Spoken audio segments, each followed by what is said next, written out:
वाले से मेरे ख़्याल में 71 में मेरे ख्याल में वो तबाह कर दी गई थी शायद 65 की जंग में।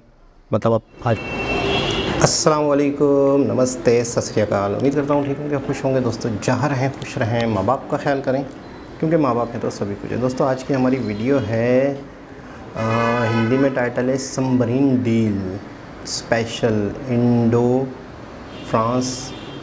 देखते हैं इस वीडियो में क्या है।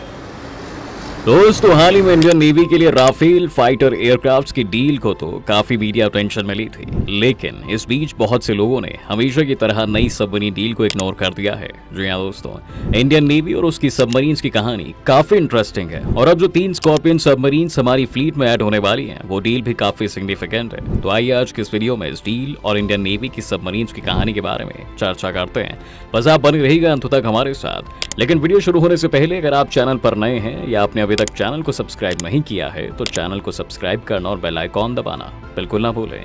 दोस्तों अभी जो लेटेस्ट डेवलपमेंट सबमरीन्स को लेकर आई है उसमें प्रधानमंत्री मोदी के जुलाई के फ्रांस ट्रिप की बात भी खूब हो रही है, क्योंकि यहीं पर इसको लेकर एक MOU साइन किया गया था जिसमें फ्रांस की इन स्कॉर्पियन सबमरीन्स को भारत के मेजोगन डॉकयार्ड्स लिमिटेड द्वारा बनाया जाना है। नेवी ने इन्हें काफी पहले ऑर्डर कर दिया था, लेकिन कई कारणों से ये डील डिले होती रही।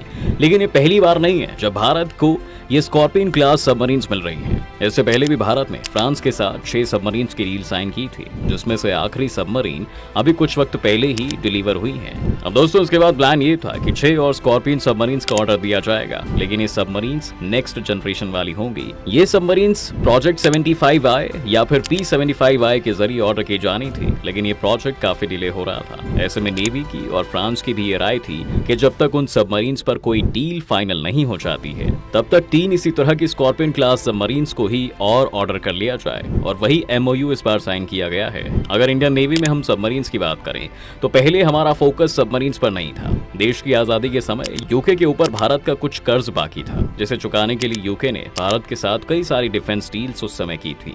तभी भारत के पास उसका पहला एयरक्राफ्ट कैरियर INS विक्रांत आया था। जी हाँ दोस्तों, इसी समय हमारे पास कुछ सेंचुरियन टैंक्स और हंटर फाइटर के एयरक्राफ्ट्स भी आए थे, लेकिन हमने कोई सबमरीन नहीं खरीदी थी। वहीं अगर हम पाकिस्तान की बात करें तो क्योंकि वो शुरू से ही अमेरिका के साथ थे, इसलिए उनके पास सबमरीन्स थी। 1965 के युद्ध तक भी हमारे पास कोई सबमरीन नहीं थी दोस्तों। और इस समय पाकिस्तान की PNS गाजी भारत के द्वारका तक पहुंच गई थी और उसने काफी बमबारी भी की थी। यह अटैक इंडियन नेवी के लिए एक जख्म बन गया था जिसे भुलाया नहीं जा सकता। और फिर 1967 में जब भारत और सोवियत यूनियन के रिश्ते अच्छे हो रहे थे, तब हमने सोवियत से पहली सबमरीन खरीदी थी, जो कि एक सोवियत फॉक्सट्रॉट क्लास सबमरीन थी। जी हाँ दोस्तों, ये काफी बड़ी और साइलेंट सबमरीन थी, लेकिन इसकी कुछ लिमिटेशंस भी थी और इस समय भारत के पास दूसरा कोई ऑप्शन भी नहीं था। 1967 से 1971 के बीच में ऐसी कई सबमरीन्स हमने खरीदी और इन्हें कलवरी क्लास के नाम से जाना जाने लगा। कलवरी क्लास में INS Kalvari, INS Khanderi, INS Karanj और INS कुरसुरा जैसी सबमरीन्स शामिल थी। 1971 की जंग में भारत ने पहली बार सबमरीन्स का इस्तेमाल किया, लेकिन इस समय ये सबमरीन्स दूसरी सबमरीन से लड़ने के लिए इस्तेमाल नहीं होती थी, बल्कि इनका काम अलग होता था। जैसे कि INS करंज, जिसे कमांडर BS शेखावत की लीडरशिप में किया रखा गया था, वो कराची के पास स्टेशन की गई थी, जिस वजह से पाकिस्तानी नेवी इस वॉर में ज्यादा कुछ नहीं कर पाई थी, क्योंकि उन्हें डर था दोस्तों कि हमारी मिसाइल्स बोर्ड्स और एयरफोर्स मिलकर कोई बड़ा डैमेज ना कर दें। इसके बाद राजीव गांधी का समय आया और तब भारत ने रूस के अलावा बाकी देशों से भी हथियार खरीदने शुरू किए थे। इसी समय हमारे पास SSK यानी सबमरीन टू सबमरीन किलर्स आनी शुरू हुई थी। ये जर्मन मेड टाइप 209 सबमरीन्स थी, जिन्हें इंडियन नेवी में शिशुमार क्लास सबमरीन्स कहा जाता है। इस क्लास की 4 सबमरीन्स हमारे पास आई थी, जो अभी भी सर्विस में हैं, और प्लान ये था कि ऐसी 2 सबमरीन्स भारत में भी बिल्ड की जाएंगी, लेकिन ये प्लान बाद में आगे नहीं बढ़ पाया। इसके बाद 1999 में वाजपेयी सरकार ने 24 नई सबमरीन्स को बिल्ड करने का प्लान तैयार किया था, जो कि अगले 30 साल यानी 2030 तक बनने वाली थी। लेकिन फिर 2015 में नरेंद्र मोदी की सरकार ने इस प्लान में थोड़े से चेंजेस कर दिए। मोदी सरकार ने 24 कन्वेंशनल सबमरीन्स ऑर्डर करने की बजाय 18 कन्वेंशनल सबमरीन्स का प्लान बनाया और साथ ही 6 SSBN सबमरीन्स को भी इसमें जोड़ दिया जाता है। SSBN submarines nuclear power submarines को कहा जाता है, जो कि न्यूक्लियर वेपन्स भी कैरी कर सकती है। तो दोस्तों इस 18+6 के नए प्लान को मंजूरी दे दी गई और उसके बाद ये सागरिका प्रोजेक्ट के नाम पर इस पर भी काम चल रहा है। इस समय अगर हम इंडियन नेवी की टोटल सबमरीन फ्लीट की बात करें तो इसमें 18 सबमरीन्स शामिल हैं, जिसमें से 2 हमारी SSBN सबमरीन्स हैं, जिन्हें INS अरिहंत और INS अरिघात घाट कहा जाता है। इसके बाद जो 16 सबमरीन्स बचती हैं उसमें से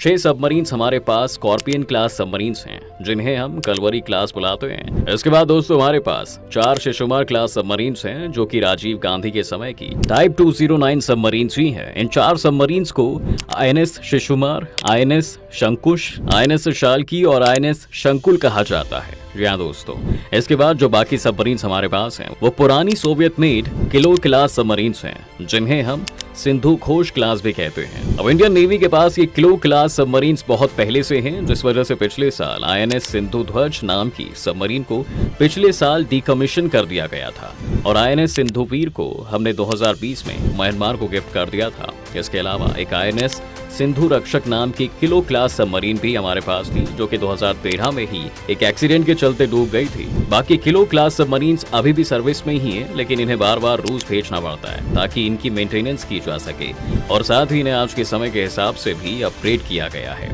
इन्हीं सबमरीन्स को रिप्लेस करने के लिए ही हमने फ्रांस से स्कॉर्पियन सबमरीन्स को खरीदना शुरू किया था। अगर हम प्रोजेक्ट 75I की प्रोग्रेस को देखें तो अभी हमें करीब 5 से 6 साल और लगेंगे नेक्स्ट जनरेशन की सबमरीन्स को बिल्ड करने के लिए, और तब तक ये 3 नई सबमरीन्स जिस पर MOU साइन हुआ है उन्हें बनाया जाएगा। अगर स्कॉर्पियन सबमरीन्स की बात की जाए तो इसका नाम भी काफी इंटरेस्टिंग और कंफ्यूजिंग है।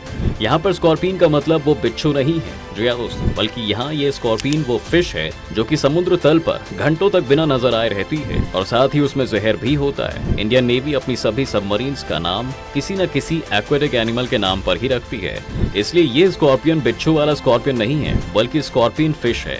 अगर स्कॉर्पियन क्लास सबमरीन्स की बात की जाए तो इसमें बिना ज्यादा नॉइस किए हुए चलने की कैपेबिलिटीज हैं, जिस वजह से दुश्मन के लिए इन्हें डिटेक्ट करना काफी मुश्किल हो जाता है। इसके अलावा इसमें लॉन्ग रेंज गाइडेड टॉर्पिडोज और एंटी शिप मिसाइल्स दोनों ही तरह के वेपन्स माउंट किए जाते हैं और साथ ही इसकी सोनर कैपेबिलिटीज भी सबसे लेटेस्ट है, जो इसे समुद्र में एक बीस्ट बना देता है। इसके अलावा अगर फ्यूचर सबमरीन्स की बात की जाए तो अभी S5 क्लास सबमरीन्स की बात चल रही है दोस्तों, जो कि एक SSBN है और ऐसी 3 सबमरीन्स बनाई जाएंगी। ये भी भारत द्वारा ही बनाई जाएंगी और इसके लिए 10,000 करोड़ का बजट भी अप्रूव कर दिया गया था। इसके बाद प्रोजेक्ट 75 अल्फा है, जो कि एक nuclear powered general purpose submarine होगी, जिसे ज्यादातर पेट्रोलिंग के लिए इस्तेमाल किया जाएगा, लेकिन इसमें अटैक करने की कैपेबिलिटी भी है। इस तरह की करीब 6 सबमरीन्स प्लान की गई हैं। इसके साथ साथ एक अकुला क्लास सबमरीन का भी प्लान चल रहा है, जो कि एक सोवियत डिजाइन सबमरीन थी जिसे 1986 में पहली बार बनाया गया था। मार्च 2019 में भारत और रूस के बीच में एक $3 बिलियन का अग्रीमेंट साइन हुआ था और अगर यूक्रेन वॉर की वजह से डिलेज ना हुए तो इस सबमरीन को भी आप 2025 तक इंडियन नेवी का हिस्सा बनते हुए देख सकेंगे। इसके साथ ही साथ हमने प्रोजेक्ट 75I के बारे में तो आपको बता ही दिया है। ये भी 6 सबमरीन्स होंगी, बस इसमें फर्क ये होगा कि पहले जिन सबमरीन्स के बारे में हमने आपको बताया है वो न्यूक्लियर पावर्ड सबमरीन्स हैं, जबकि प्रोजेक्ट 75I क्लास वाली सबमरीन्स डीजल पावर्ड सबमरीन्स हैं। इसके लिए 43,000 करोड़ का बजट भी 2020 में अप्रूव कर दिया गया था। जी हाँ, एक खबर इसके बारे में भी आई थी कि इसकी अनरियलिस्टिक रिक्वायरमेंट्स की वजह से इसके वेंडर्स ने अपने हाथ पीछे कर लिए थे और अब ये कयास भी लगाए जा रहे हैं कि शायद इस प्रोजेक्ट को ही पूरी तरह से कैंसिल कर दिया जाए और भारत दूसरी सबमरीन क्लासेस की तरफ मूव कर जाए, पर अभी तक आधिकारिक रूप से ऐसा कुछ नहीं कहा गया है। इसलिए हम अभी यही मानकर चलेंगे कि नेवी के प्लान में ये सबमरीन अभी शामिल ही हैं। इसके अलावा बहुत सारी ऐसी सबमरीन्स भी हैं जिन्हें अब डीकमीशन कर दिया जाएगा। इसके अलावा बहुत सारी ऐसी सबमरीन्स भी हैं जिन्हें अब डीकमीशन कर दिया गया है, यानी वो इस्तेमाल में नहीं है। इसमें चार्ली एल क्लास से लेकर इंप्रूव्ड अकुला एल क्लास जैसी न्यूक्लियर पावर्ड सबमरीन से लेकर कई सारी फॉक्सट्रॉट और किलो क्लास सबमरीन्स भी शामिल हैं। लेकिन इन सबमरीन्स ने भी काफी इंपॉर्टेंट मिशंस में पार्ट लिया है। अगर आप चाहते हैं कि हम इंडियन नेवी के सबमरीन मिशंस को लेकर भी अलग से एक वीडियो बनाएं तो हमें हमारे कमेंट सेक्शन में जरूर लिखकर बताइएगा। उम्मीद है दोस्तों आपको आज के इस वीडियो में काफी कुछ नया मिला होगा। अगर आपको ये वीडियो पसंद आया है तो वीडियो को लाइक करें और अगर आप इस चैनल पर नए हैं तो जाने से पहले चैनल को सब्सक्राइब करना भी ना भूलें। जनाब, कोई भी मैदान हो युद्ध का, बल्कि मैदान ना भी हो, समंदर और समंदर के नीचे भी हो, कहीं पर भी अपनी ताकत को कमज़ोर नहीं करना, कहीं भी अपने आप को वीक नहीं जाहिर करना, कहीं भी अपने आप को वीक नहीं छोड़ना। क्योंकि जब जिन देशों के साथ समंदर लगता है तो उन्हें नेवी वाला मामला रखना पड़ता है, नेवी को मजबूत करना पड़ता है और सबसे ज़्यादा ख़तरा जो होता है किसी भी देश को वो इस साइड से, समंदर की साइड से और समंदर के नीचे से सबसे ज़्यादा होता है। क्योंकि सामने वाला जब भी कोई हमला करता है तो वो समंदर के नीचे से सेफ हमला कर सकता है। तो सबमरीन जो है वो इस मामले में दुश्मन के हमले को रोकने के लिए और दुश्मन पर हमला करने के लिए बहुत ही ज़्यादा ख़तरनाक हथियार है। हमने काफ़ी पहले वीडियोस में देखा भी था। और गाज़ी के हवाले से मेरे ख़्याल में 71 में मेरे ख़्याल में वो तबाह कर दी गई थी शायद। 65 की जंग में मतलब अब आज पता चला कि उन्होंने बड़े कारनामे अंजाम दिए थे सबमरीन ने। और पता पढ़ाया भी जाता है बुक्स में भी, जब जिक्र होता है तो गाज़ी, सबमरीन गाज़ी का लाजमी ज़िक्र होता है। तो उस चीज़ से शायद इंडिया ने ये सीखा होगा या आइडिया लिया होगा कि इस ताकत को लाजमी बढ़ाना है। अच्छा, बहुत सारे ऐसे देश हैं जो कि अपनी ताकत को, मतलब जो चीज़ खुद नहीं बना सकते वो ख़रीद सकते हैं, लेकिन इंडिया का पहला फोकस तो यही है कि किसी भी तरीके से मेड इन इंडिया हो, हर चीज़ इंडिया ही में बने और इंडियन ही मेड हो और कम से कम कॉस्ट में बने। तो ऐसा भी है कि बास मरतबा जॉइंट प्रोजेक्ट किए जा रहे हैं इंडियन की जानिब से किसी भी दूसरे देश के साथ, उसके बाद वो बाद में वही टेक्नोलॉजी इंडिया खुद बनाए। तो इस वीडियो से कम मुझे ये अंदाज़ा हो रहा है कि सबमरीन्स के मामले में बहुत ज़्यादा मतलब है कि फोकस है मोदी जी का, और बहुत ज़्यादा मतलब है कि इस ताकत को बढ़ाने का ही इरादा है। और फिर जब 24 सबमरीन का ऑर्डर था तो उसको घटा के फिर 6 मज़ीद कम करके फिर 6 मज़ीद ऐसी बनाई सबमरीन का ऑर्डर दिया गया जिसमें न्यूक्लियर पावर का भी मतलब है कि कैपेसिटी हो। तो इसका मतलब है कि सबमरीन के ज़रिए से ताकत को बढ़ाने का फोकस है। और जो देश तरक्की कर रहा है, जिसके पास इतने वसाइल हैं, तो वो जाहिर सी बात है अपनी ताकत बढ़ाएगा। और जब किसी देश की ताकत ज़्यादा होगी तो सामने वाले देश कभी भी कोई बात करते हुए, कोई मूव करते हुए, कोई हरकत करते हुए 1000 मरतबा सोचेंगे कि नहीं यार अब वो मामला नहीं हो, अब मामला गड़बड़ है। तो दोबारा किसी और साहब से मुलाकात होगी, जब तक के लिए अल्लाह हाफ़िज़।